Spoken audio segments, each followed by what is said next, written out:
అండి అందరికీ good morning. అందరికీ కార్తీక సోమవారం శుభాకాంక్షలు. ఈ రోజుతో లాస్ట్ వచ్చే సోమవారం కూడా పొలిపాడ్యం ఉంది కదా, ఆ రోజుతో లాస్ట్ సోమవారం. ఈసారి 5 సోమవారాలు వచ్చాయి. మీరు ఎంతమంది గుడికి వెళ్ళి వచ్చారో కామెంట్ చేయండి. నేనైతే గుడికి ఉదయాన్నే వెళ్ళి అభిషేకం చేయించుకొని వచ్చేసాను.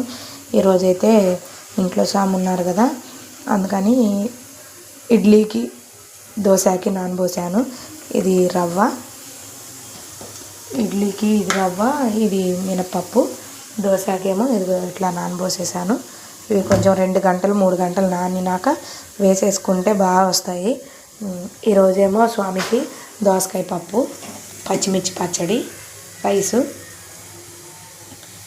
మీరేం చేస్తున్నారు ఈరోజు కామెంట్ చేయండి ఖచ్చితంగా. క్యాలీఫ్లవర్ అంటే ఎంతమందికి ఇష్టమో కూడా చెప్పండి.